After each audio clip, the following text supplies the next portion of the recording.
Les bombes russes tuent toujours à Kharkiv, la deuxième ville de l'Ukraine au nord-est du pays. D'après la police locale, au moins 3 civils sont morts dans une zone résidentielle bombardée et une offensive a échoué aux portes de la ville. Moscou a aussi visé la région de Mykolaïv dans le sud et la région de Donetsk dans le Donbass. Le ministère russe de la Défense semblait annoncer une pause dans les combats jeudi, mais Vladimir Poutine a au contraire défié les Occidentaux. Nous avons souvent entendu dire que l'Occident veut nous combattre jusqu'au dernier Ukrainien. C'est une tragédie pour le peuple ukrainien, mais il semble que l'on aille dans cette direction. Tout le monde devrait savoir, dans l'ensemble, que nous n'avons pas encore commencé les choses sérieuses. En même temps, nous ne refusons pas les pourparlers de paix.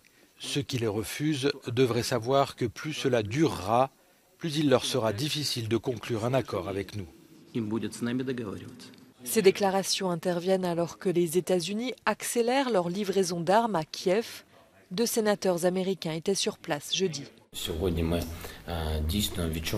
Aujourd'hui, nous ressentons vraiment le soutien sans faille des États-Unis d'Amérique. Nous avons de nombreux défis tant sur le champ de bataille que dans le secteur civil. À cause des attaques constantes de missiles sur nos infrastructures civiles, nos bâtiments d'habitation, nos écoles, nos universités. Pour nous, l'objectif numéro 1 est que les femmes avec enfants puissent revenir en Ukraine d'ici le 1er septembre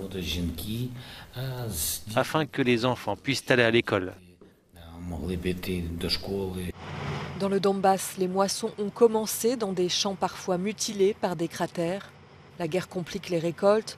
De nombreux agriculteurs ont fui les bombardements et la main-d'œuvre manque.